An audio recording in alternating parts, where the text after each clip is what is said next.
Boa noite, ouvintes da Rádio Cultura Online Brasil. Boa noite, ouvintes da Rádio Internacional Lusófona. No ar, mais um programa Culturas e Identidades com L'Oriel Rocha. O tema do nosso programa de hoje é a leitura de um artigo intitulado Como a ditadura beneficiou a teologia reacionária de igrejas norte-americanas. Esse artigo é de autoria, foi publicado no site Jacobin Brasil, é de autoria de Gabriel Gonçalves. É um artigo que solta umas informações interessantes. Eu vou lendo e vou fazendo alguns comentários a respeito. Nós já fizemos algumas aulas sobre a questão envolvendo igrejas evangélicas americanas. Essas igrejas, no caso da história brasileira, a atuação delas vem desde o século XIX. E, de fato, fala-se muito pouco da atuação política das igrejas evangélicas. Foca-se muito na atuação da Igreja Católica. Mesmo no caso brasileiro, a atuação da Igreja Católica dentro do universo da política veio no século XVI, com Portugal, a partir do momento que os jesuítas eram funcionários públicos da coroa portuguesa. Então, aqui existe uma linha muito tênue, em que a gente tem a Igreja Católica, evidentemente, com um sentido de missionação, não é? É uma postura diferente, mas gerindo questões do Estado, como processo de auxílio, de apoio do povoamento e do desenvolvimento. Depois nós teremos, como nós já vimos nos programas, por exemplo, passados, na série que nós fizemos sobre o Estado do Brasil, Dom João VI e as Águas do Rio, nós vimos que um dos problemas enfrentados pelas administrações, pelos vice-reis e pelos governadores gerais dentro do Brasil, no tocante à administração, sobretudo o foco era o Rio de Janeiro, um dos poderes que obliterava maiores ações em razão de interesses eram os jesuítas. Eram os padres. Enfim, bem, no século XIX, depois da independência, quer dizer, a Igreja Católica, então no Brasil, desde o século XVI, tem um histórico grande de atuação dentro do Estado, não é? E no século XIX, o Segundo Reinado persegue muito a Igreja Católica. Nós também já falamos sobre isso, a ponto da Igreja Católica ser um dos poderes que trabalha pela deposição do imperador e para a implantação da República. O que vai acontecer é que, com a implantação da República, os militares e os governos, sucessivos governos da República, também vão investindo contra a Igreja Católica. Tá?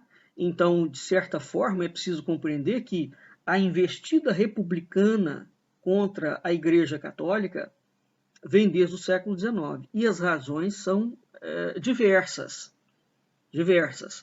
Os militares de 64, que é este artigo aqui, pode dar a falsa impressão de que é a primeira vez que os militares estão investindo contra a Igreja Católica. É óbvio que não.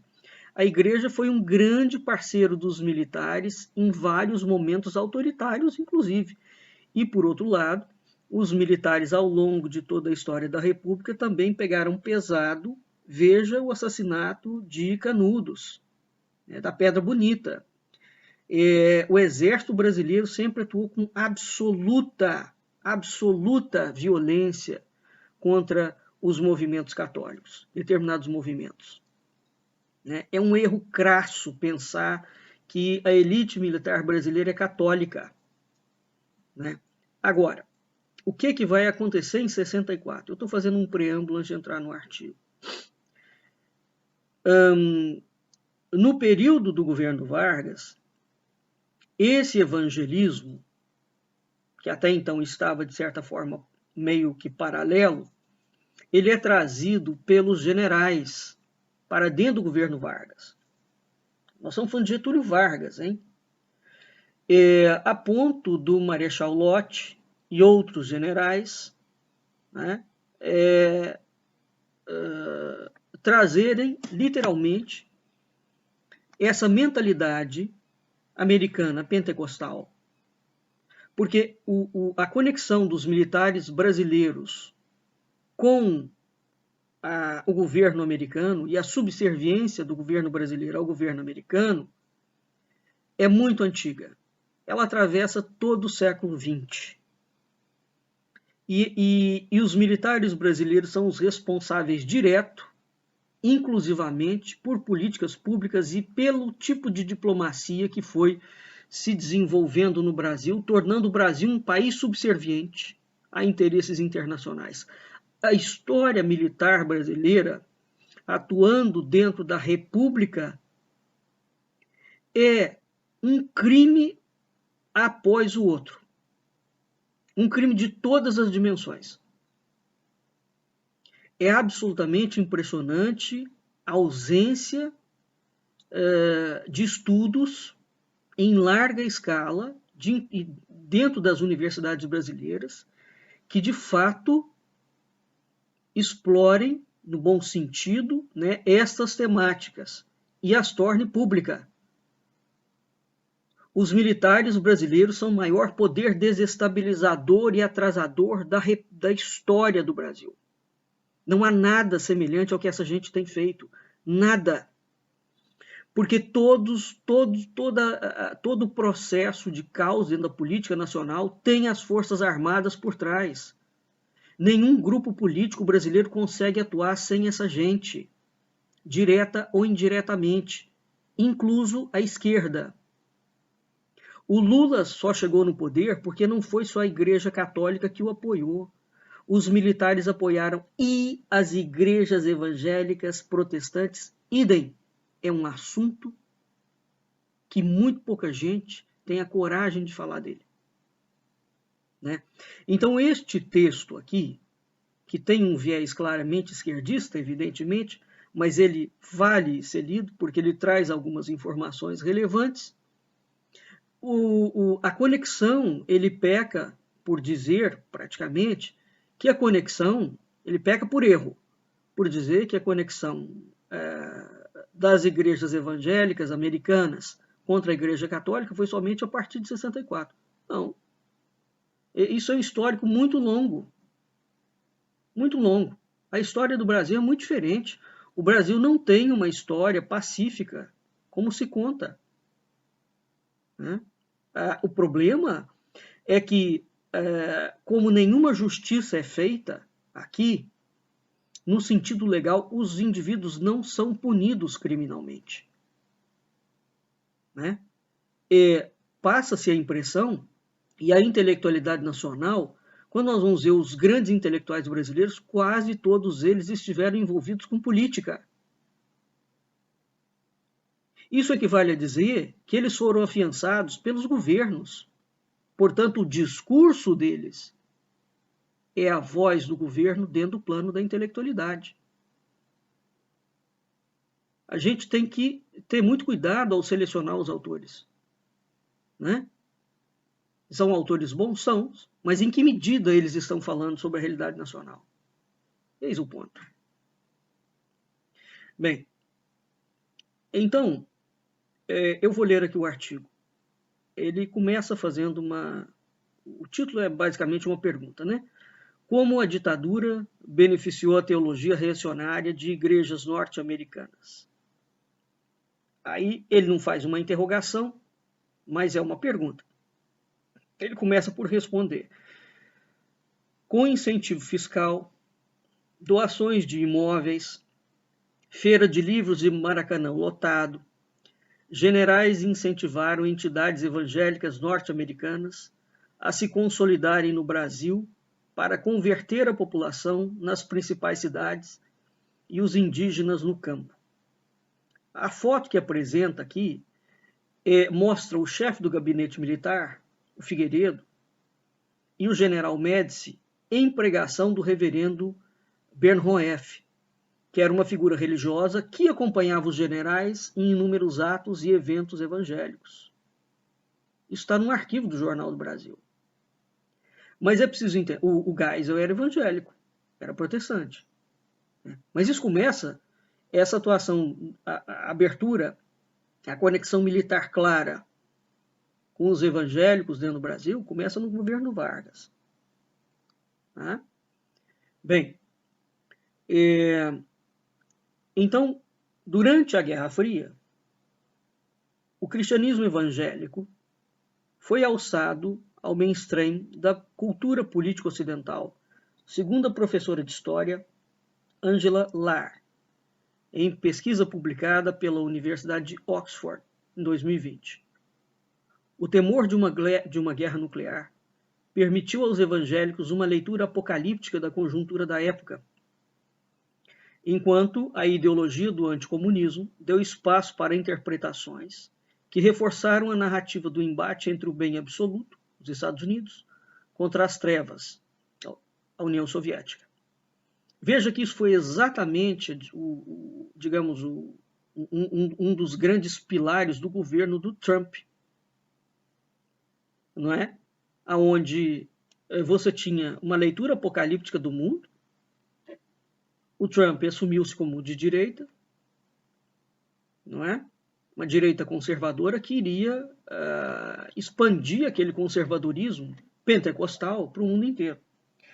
E o mundo precisava de ser destruído. É preciso entender o que está por trás da mensagem apocalíptica, escatológica e messiânica, porque é isso que está no fundo, no pano de fundo da atuação política das igrejas evangélicas pentecostais.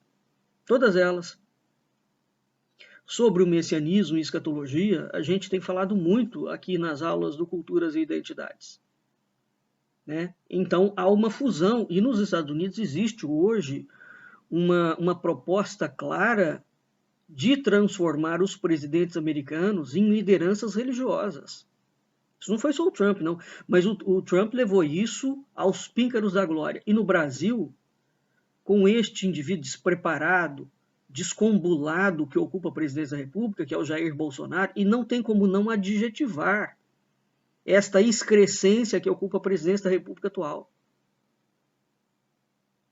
É um verdadeiro absurdo, porque trata-se de um programa de democídio, de assassinato da população conduzido pelos generais. O que está acontecendo agora no Brasil é algo absolutamente surreal, porque existe um projeto conduzido pela Federação de assassinato da população.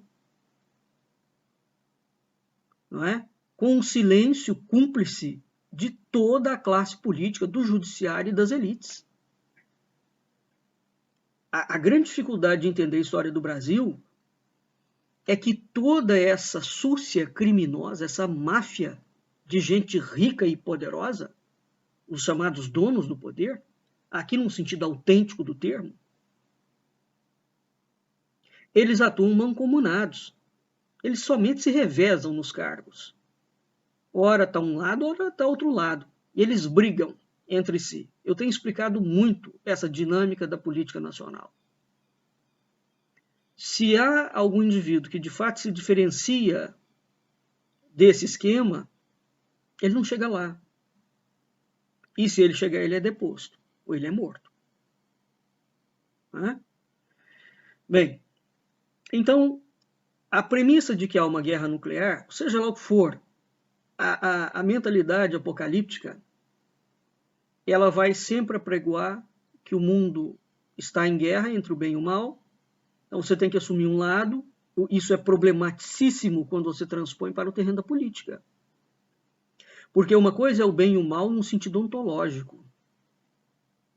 Eu tenho explicado isso também em outras aulas. Outra coisa, por exemplo, no programa A República, sobre direita e esquerda, eu falei muito sobre isso. Uma coisa é você categorizar o mal ontologicamente, dentro da religião. Outra coisa é você categorizar o mal e o bem como inimigos e transpô-los para o universo da política. É completamente diferente. E a população não sabe a diferença. Né? Então, voltando. Na política externa estadunidense, os evangélicos conservadores propagaram o estilo de vida americano e consolidaram as raízes conservadoras da religião em países aliados como o Brasil, onde há evidências de que a ascensão do cristianismo evangélico durante a ditadura militar foi impulsionado pelos generais brasileiros e pelo capital internacional ocidental, numa tentativa de instaurar nas classes trabalhadoras ideologias e pautas ligadas aos costumes estadunidenses, que no plano político já imperavam na aliança entre o governo militar e os Estados Unidos. Isso é verdade mesmo. Né? Então veja, o que o regime de 64 fez? Eles de fato deram uma força muito grande para as igrejas evangélicas. Eles começaram, o que estava em nascimento naquela altura, né, que é um problema que decorreu, digamos, da Revolução Industrial e que foi atravessando tempos. Né? E no caso do Brasil, vai se formar uma classe, digamos, trabalhadora, o Getúlio vai ter as leis de CLT que, para a altura, eram corretas, diga-se de passagem, isso era preciso ser feito, porque não havia legislação. Não é? Mas, então, os generais, teoricamente de direita, juntando, imagina você juntar militar com religião. Olha o problema. Nós já não estamos falando mais de desvio de função. Nós estamos falando de um projeto, e esse projeto de transformar os militares numa elite espiritual está perfeitamente condizente com a doutrina de segurança nacional do Góes Monteiro. O brasileiro nunca leu, na sua grande maioria, essa obra do Góes Monteiro, e não leu tampouco as obras do Golbery e do Couto Silva, que vão no mesmo sentido e que é a mesma linha de pensamento do Vilas Boas e de toda essa escumalha de fardas que ocupa a presidência da República agora. É o mesmo projeto, desdobrado em fases ao longo do tempo. É a transformação da estrutura militar num partido político-religioso. Isso é um perigo horroroso. É de uma deformidade conceitual enorme.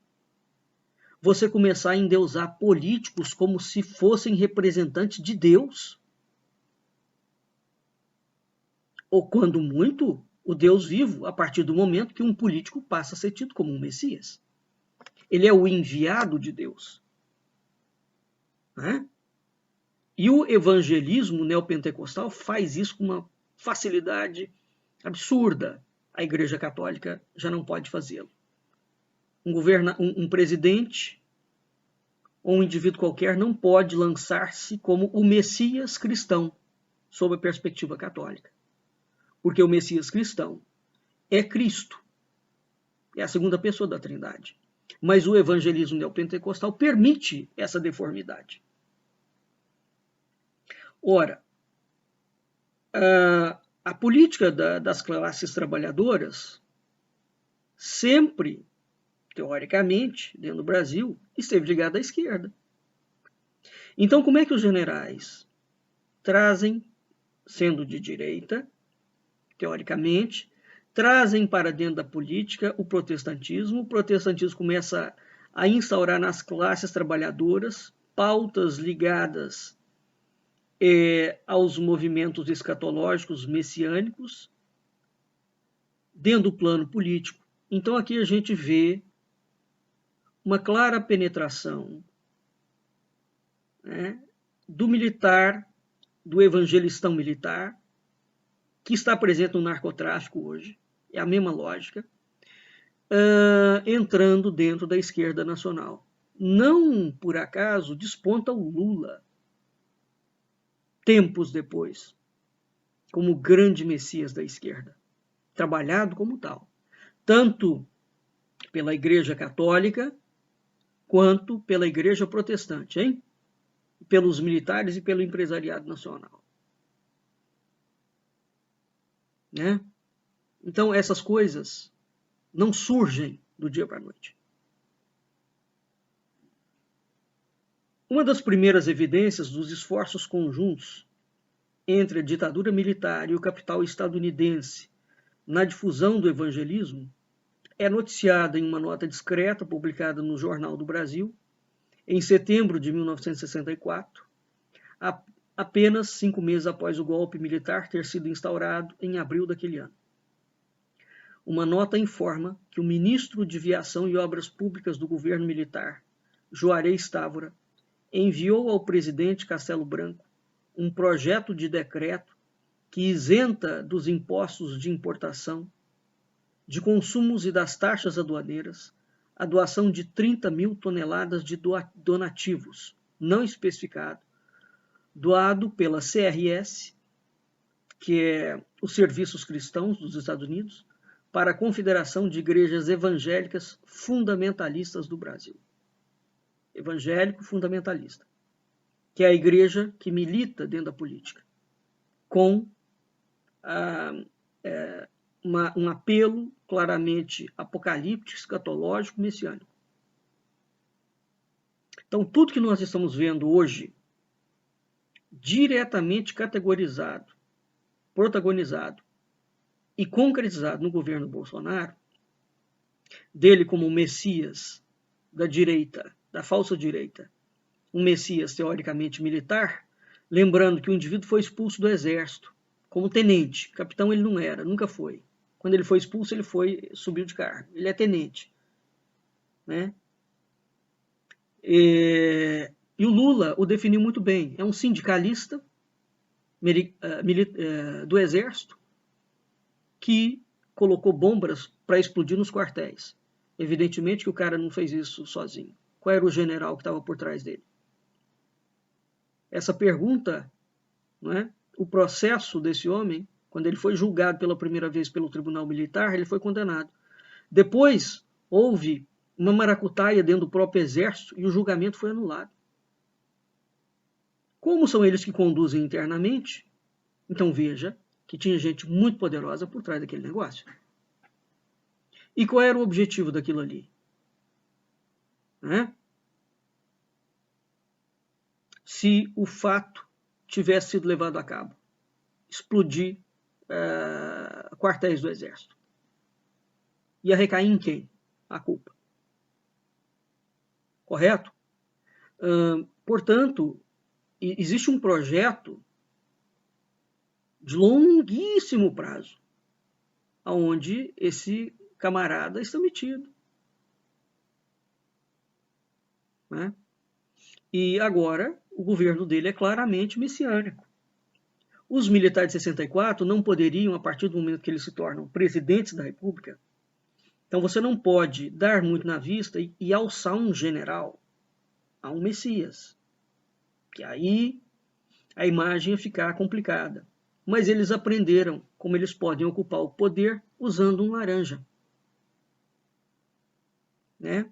Messiânico. Então eles colocam aquele boi de piranha como linha de frente e eles entram tratorando todo mundo, que é o que eles fizeram. Tem vários bois de piranha, todos eles compactuados com o projeto, porque cada um deles vai receber um naco. Estão sendo muito bem pagos por isso, do poder. Não é?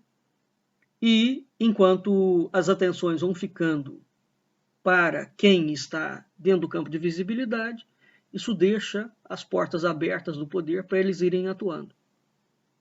Nós temos mais de 4 mil militares ocupando postos-chave da ativa do governo. Isso não é uma brincadeira.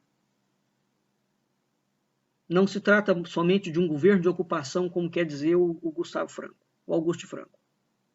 É um governo militar. Mesmo. Ditatorial, que está deformando completamente o Estado brasileiro, que é o projeto deles é instaurar a política da doutrina de segurança nacional, onde eles serão uma elite militar religiosa, que vão dirigir o país juntamente com outras elites financeiras. Esse é o projeto. Voltando aqui. Beneficiária da isenção tributada requisitada pelo ministro do governo militar A CRS, a Christian Services, tem hoje em seu quadro de diretores profissionais que também prestam serviços militares e de inteligência às instituições de Estado norte-americano, como é o caso do Coronel Williams, chefe de divisão de estudos e sistemas de carreiras do Exército dos Estados Unidos, e do capitão e subcomandante de operações dos Estados Unidos, Eric, além de diretores com alguma relação de prestação de serviço ao governo federal do país, como no caso de Clyde B., que serviu por 17 anos na administração do Departamento do Trabalho dos Estados Unidos. E também no caso de R. Josh, fundador de uma companhia de tecnologia, prestadora de serviços de inteligência e software para o governo federal norte-americano. No Wikileaks, a CRS aparece citada em um documento confidencial entre a Central da ONU em Genebra e o Departamento de Estado dos Estados Unidos, em críticas ao governo do Zimbábue, que se recusava a abrir a fronteira para as ONGs ocidentais, como a CRS, em 2008. Em 1961, se estabelece no cargo de embaixador dos Estados Unidos no Brasil Lincoln Gordon, que nos anos seguintes participaria ativamente da articulação do complô militar que depois o presidente João Goulart. Naquele mesmo ano, a entidade protestante estadunidense, a Sociedade Bíblica Americana, doou um edifício de 9 andares para a Sociedade Bíblica do Brasil, chamado de Edifício da Bíblia, destinado a sediar a SBB no Brasil pelos próximos anos, aumentando o patrimônio daquela que viria a ser alçada como uma das organizações religiosas mais próximas do poder no regime militar, em especial com Médici Geisel, nos anos 70. Então, lembre-se sempre, eles começam a atuação no governo Vargas. Em 60, o evangelismo americano, em conluio com os militares, finca raízes mesmo. E é preciso lembrar que também faz parte do projeto militar brasileiro a instauração da Rede Globo como mecanismo de controle, né, e de serviciamento da população. O projeto é militar. A esquerda não tem nada a ver com isso. Atuante no Brasil desde 48, a SBB, Getúlio não assumiu, 48. A SBB é resultado da criação em 46 das Sociedades Bíblicas Unidas, que por sua vez é fruto de uma articulação entre a Sociedade Bíblica Americana e a Sociedade Bíblica Britânica, no pós-Segunda Guerra. Durante toda a Guerra Fria, a Sociedade Bíblica Unida atuou como braço da ideologia estadunidense em diversos países, sobretudo em países-chave da disputa contra os soviéticos, através da distribuição de Bíblias traduzidas para as línguas locais e eventos que promoviam a ideologia protestante. Em entrevista para o Sun Sentinel, o então presidente da Sociedade Bíblica Unida, reverendo John Erickson, deixa claro que uma das grandes ambições da instituição era ser capaz de quebrar, através do imaginário, a cortina de ferro do Muro de Berlim. Imaginário é uma ação construída, é um método de indução simbólica construído por alguém. Né? Então você tem uma clara manipulação do psiquismo humano via instrumentação simbólica. Mais claro do que isso é impossível. Então, o reverendo fala que uma das grandes ambições da instituição era ser capaz de quebrar, através do imaginário, a cortina de ferro do Muro de Berlim. E a USB chegou a investir em um ano cerca de 3 milhões de dólares para a propagação do protestantismo na Europa Oriental, mais próxima da União Soviética. Veja que a Europa Oriental é uma Europa de cristianismo, de forte raiz do cristianismo ortodoxo, não é? Que é um cristianismo bem diferente do cristianismo latino, romano. Inicialmente, a ESBB foi relativamente favorecida nas feiras de livros promovidas no país, como a Feira do Livro do Rio de Janeiro e a Bienal do Livro de São Paulo. Enquanto estandes e livros eram censurados pelo Supremo Comando da Revolução, como no caso da proibição das obras da editora Fulgor, na Feira de Livro de 64, a ESBB ocupou grandes estandes especiais em bienais do livro, conforme relatado em jornais daquele período. ESBB na Feira do Livro de 64. Em 1966, o Estado brasileiro, através do Conselho Nacional de Serviços Sociais, concedeu à ESBB o certificado de entidade filantrópica, e nos anos seguintes, a ESBB passou a distribuir escrituras bíblicas em hospitais. A partir de então, tornaram-se comuns concursos e eventos culturais, promovidos pela entidade, com participação direta de autoridades do Poder Executivo brasileiro. A segunda edição do Concurso da Bíblia, realizada em 1970, contou com uma comissão formada pelo presidente Médici, pelo pastor protestante presidente da SBB, Benjamin de Moraes, e pelo ministro Esdras Gueiros, do Tribunal Federal de Recursos.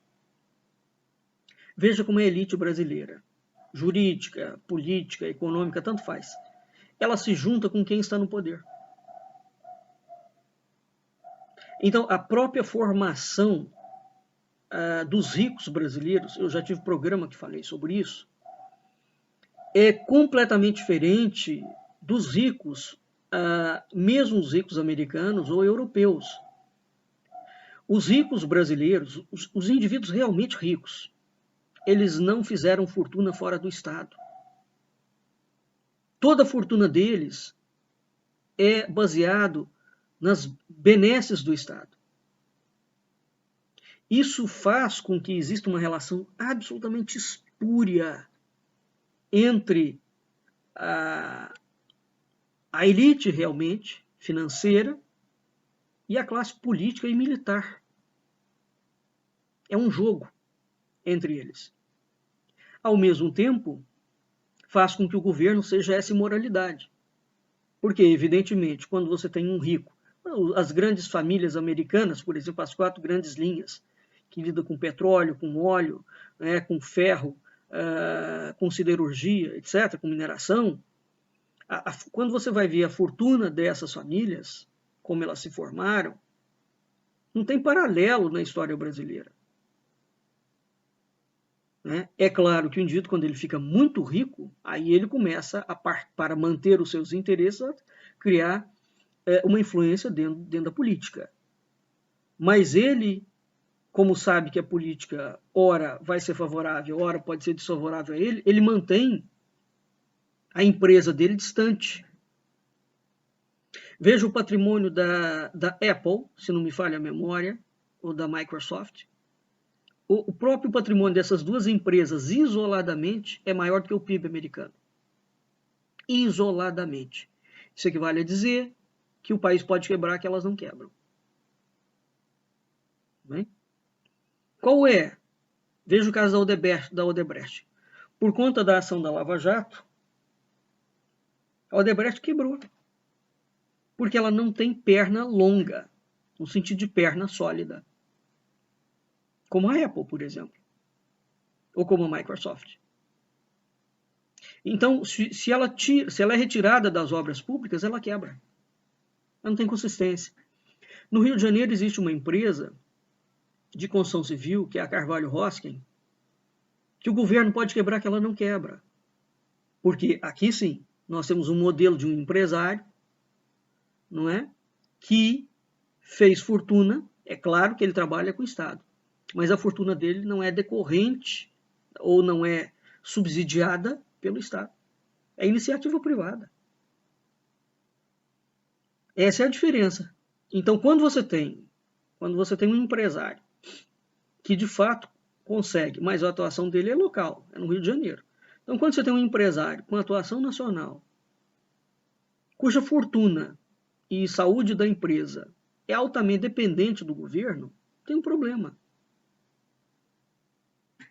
Né? Como é que a empresa conseguiu ser um fenômeno nacional com esse grau de fragilidade? É que o esquema de corrupção é absoluto. Ele é um braço do Estado, né? Na verdade. Enfim. Então, o ministro Esdras Greiros, do Tribunal Federal de Recursos, em 72, o evento Maratona da Bíblia, também organizado pela SBB, reuniu cerca de 100 cristãos e evangélicos num revezamento ininterrupto da leitura da Bíblia em frente à Prefeitura de Porto Alegre, em cerimônia que contou com o discurso do secretário de Administração do Estado do Rio Grande do Sul, Oscar Machado. Em dezembro de 73, foi a vez do ministro da Educação do governo militar, Jarbas Passarim, presidir no Palácio da Cultura o primeiro Congresso Nacional da Bíblia, patrocinado pela SBB, em um evento que, de acordo com o Jornal do Brasil, contou apenas com teólogos evangélicos e protestantes. A sede, doada pelos norte-americanos, também serviu como local de encontro entre o presidente Geisel e o pastor Ernesto Bernhoef, membro do Conselho dos Pastores Evangélicos do Distrito Federal. Bernhoef foi um agente útil no propagandismo da religião por parte dos generais, ao tornar-se a companhia religiosa oficial dos presidentes Médici e Geisel em eventos acerca do tema. O prestígio dos evangélicos e Bernhoef era tanto em Brasília, na década de 70, que o aniversário de 150 anos do Poder Legislativo brasileiro contou somente com a apresentação de um coral de crianças evangélicas e um culto conduzido por Bernhoef. Em 72, ficou ainda mais nítida a aliança entre os generais do regime militar e a SBB. A ONG protestante recebeu do próprio governo federal nada menos que a doação de um edifício de 10 mil metros quadrados, com escritórios, auditórios, salas para assistência social e um museu, destinado a servir de sede exclusiva da SBB em Brasília. Para a inauguração, o secretário-geral da SBB, Evaldo Alves, convidou o presidente Médici. Em entrevista ao Jornal do Brasil sobre a inauguração da nova sede, Evaldo admitiu o interesse da SBB em um dos principais projetos do governo Médici, a rodovia Transamazônica. A Transamazônica está sendo objeto de particular atenção para a SBB, que tem distribuído roupas, remédios e bíblias em diversas localidades da região e pensa em programar um plano para levar assistência social e evangelizadora às populações daquela área, disse o secretário-geral da SBB, Evaldo Alves, em abril de 72. Aqui eu faço uma abertura. É preciso fazer as conexões desse interesse americano evangelizador, né, na Transamazônica. Quer dizer, o que uma rodovia tem a ver com a evangelização? Não tem a ver nada, porque a evangelização não precisa de rua, a priori. Ela chega por outros meios, né? Então, a gente poderia ser levado a pensar que a facilita. Não tem nada a ver com isso. É outra história. E aqui é preciso lembrar o grande projeto que a classe criminosa militar defende do corredor triplo C na Amazônia brasileira. E o papel deles de não proteger as fronteiras brasileiras de jeito nenhum. Vamos lembrar do Bill Clinton, do Partido Democrata Americano, estimulando o narcotráfico nos países fronteiriços dos Andes, para o narcotráfico entrar a fronteira dentro do Brasil, para promover uma invasão. Vamos lembrar da quantidade imensa de propaganda americana internacional dizendo que a Amazônia não é brasileira e lutando pela internacionalização da Amazônia brasileira. E digo mais, e eu já falei isso, quando eu estive em Manaus alguns anos atrás, os próprios amazonenses desejam isso, porque o Estado brasileiro não está presente. A Amazônia hoje está coalhada de ONGs. Fazendo o quê? Isso é uma pergunta séria. Protegendo a floresta? Para quem? Para quem? E isso sem considerar aquele projeto que foi aprovado na época do Collor, da divisão do Brasil, da possibilidade de divisão do Brasil em várias nações para etnias indígenas, que não tem como comprovar se são de fato indígenas ou não. Então nós teríamos uma pulverização sob controle internacional.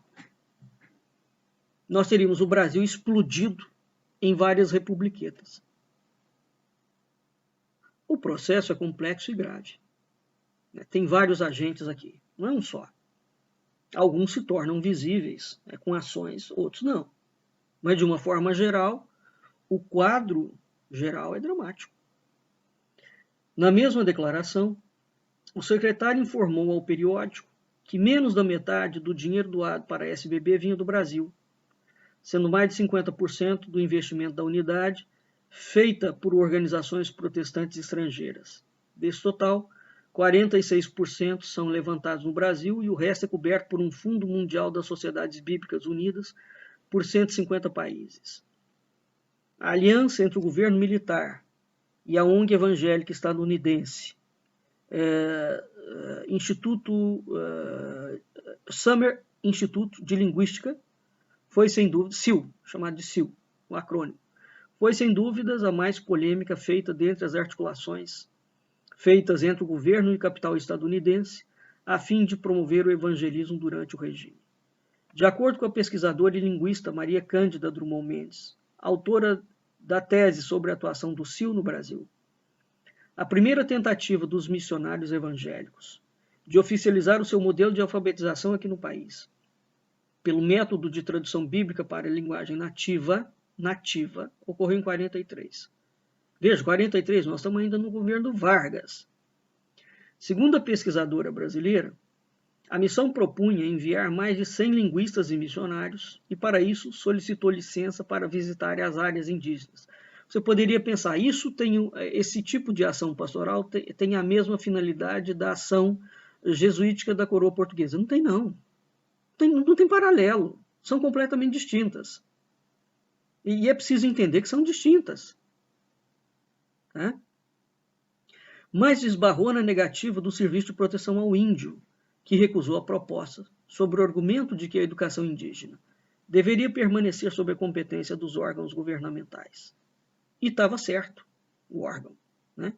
Em 54, durante o governo de Getúlio Vargas, a SIL tentou novamente implementar no Brasil o Programa Escolar Evangélico, segundo a pesquisadora Maria Cândida Drummond. Mas o governo recusou mais uma vez.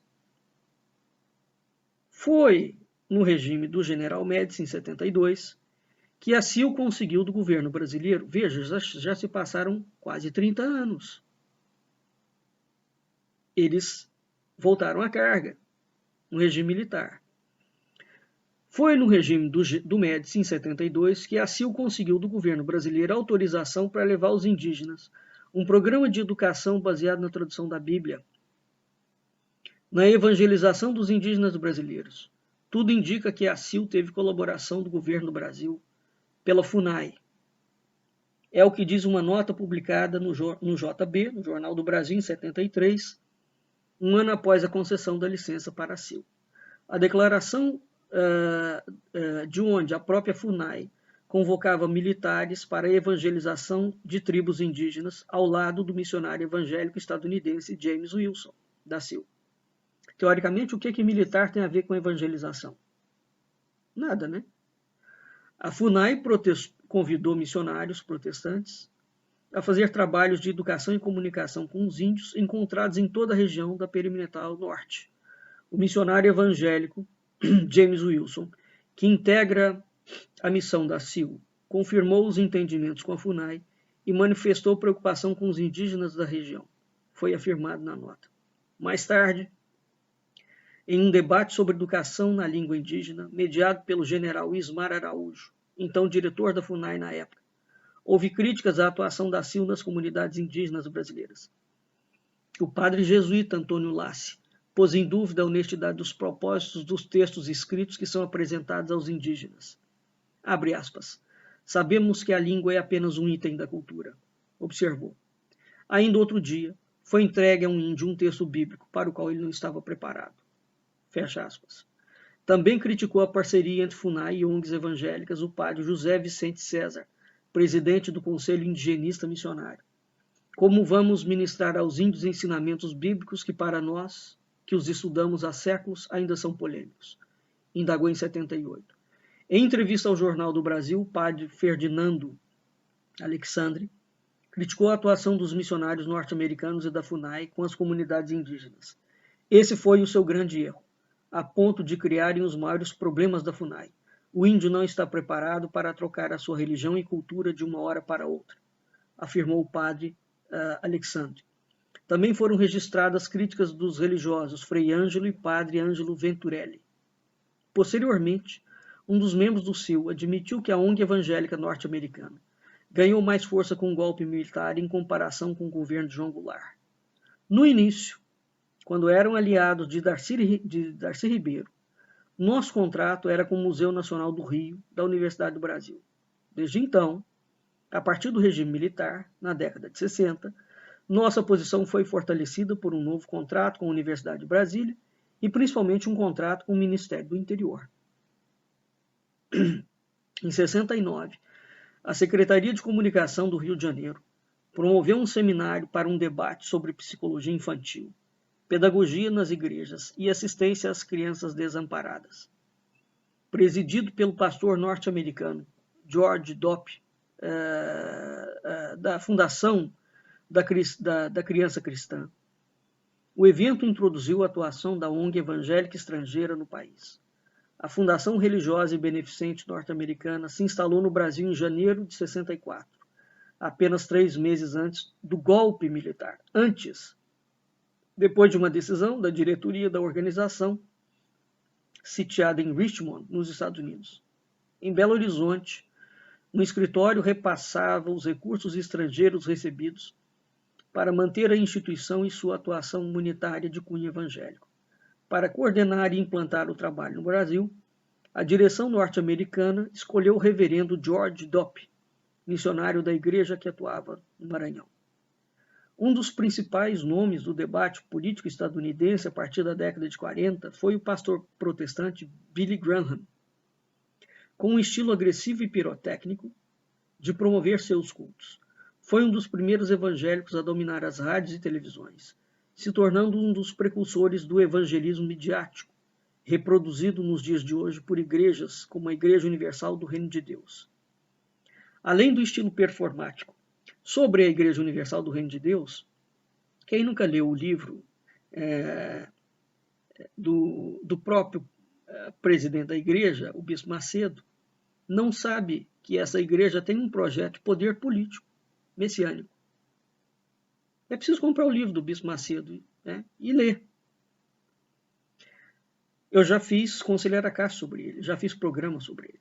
Além do estilo performático e inovador, começar a ser difundido mundialmente pela mídia, em especial na televisão, Billy Graham ficou famoso por promover uma série de shows e eventos chamados de cruzadas, que visavam converter o máximo de pessoas para o evangelismo, especialmente entre as décadas de 60 e 70, durante a Guerra Fria. Veja que essa palavra cruzado foi largamente utilizada no início do governo desse miliciano que ocupa a presidência da República. Eles se auto-intitulavam, inclusive, de cruzados. Cruzados foram os templários durante a Idade Média, né, fazendo guerra contra os mouros e muçulmanos, elegendo inimigos a serem abatidos, aqui num sentido literal do termo. O pastor Graham acabou ganhando o apelido de Homem de Deus, em parte por seus cultos performáticos, mas também devido ao seu papel ao lado dos norte-americanos durante a Guerra Fria, segundo reportagem do New York Times. Nas décadas de disputa com os soviéticos, o pastor via que a Alemanha Ocidental era o marco inicial no que ele falou de campo de batalha europeu, predestinado a ser uma fortaleza na Europa para a proteção do estilo de vida americano, da democracia, do capitalismo e do evangelismo. Uma edição, veja, a Alemanha, hein?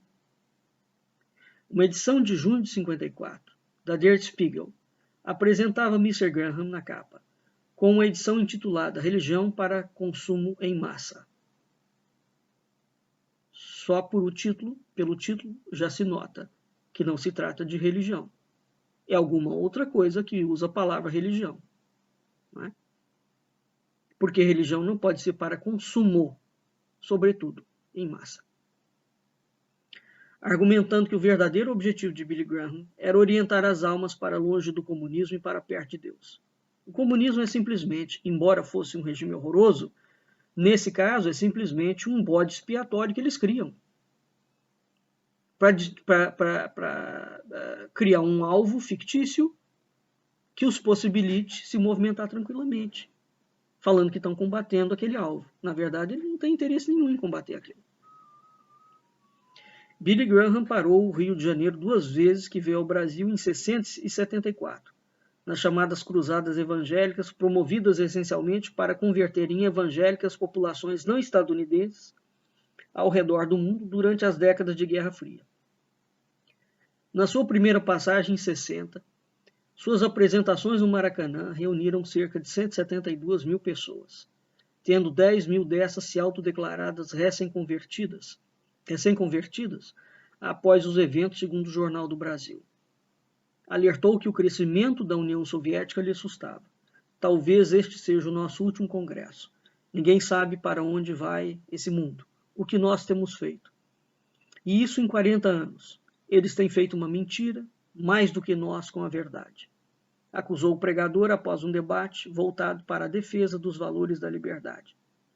No 10º Congresso da Aliança Batista Mundial, Billy Graham foi homenageado pela Câmara de Vereadores do Rio de Janeiro, que lhe concedeu o título de cidadão carioca.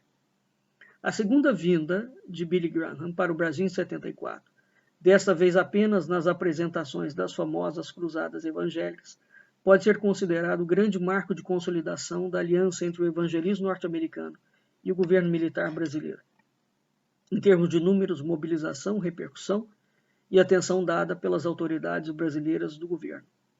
Ao chegar ao Brasil, o protestante foi recebido na pista do Galeão pelo governador Chagas Freitas do estado do Rio de Janeiro.